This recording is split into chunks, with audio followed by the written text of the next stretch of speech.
पक्ष हा आहे ना एक समाजसेवेचं माध्यम आहे किंवा राजकारणाचं माध्यम म्हणाल आपण ते माध्यम म्हणून त्याने पाहिलं पाहिजे. अलीकडच्या काळात आहे ना सर्व पक्षांनी नीतिमत्ता संपूर्णपणे गोंधळून ठेवलेली आहे. माझी पक्षीय भूमिका आता त्यामुळे माझी निराशा झालेली आहे. बरोबर. कारण कुठल्याही पक्षात आपण काम करायचं, मी शिवसेनेत काम करत होतो, मराठी माणसाचा प्रश्न म्हणून आपण पाहत होतो. पण कालांतराने प्रत्येकाची ध्येयधोरणं थोडी थोडी बदलत गेली. निश्चित त्याच्यावरती काही टीका करण्याचं काही कारण नाही. त्यानंतर एक सेक्युलर विचारधारा म्हणून आपण राष्ट्रवादीकडे आम्ही पाहिलं, मी राष्ट्रवादीकडे होतो. परंतु अलीकडच्या काळात ना पक्ष विचारधारेपेक्षा ना या ठिकाणी तडजोडी, राजकीय तडजोडीमध्ये या ठिकाणी त्याच्यावर त्यांचा जास्त विश्वास आहे. जो शब्द मला वरिष्ठांनी दिला होता तो ते पाळू शकले नाही.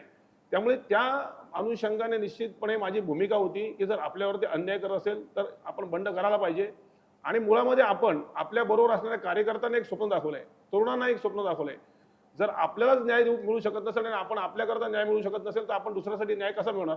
म्हणून मी ठरवलं निश्चितपणे या निवडणुकीच्या रिंगणात आपण उतरायचं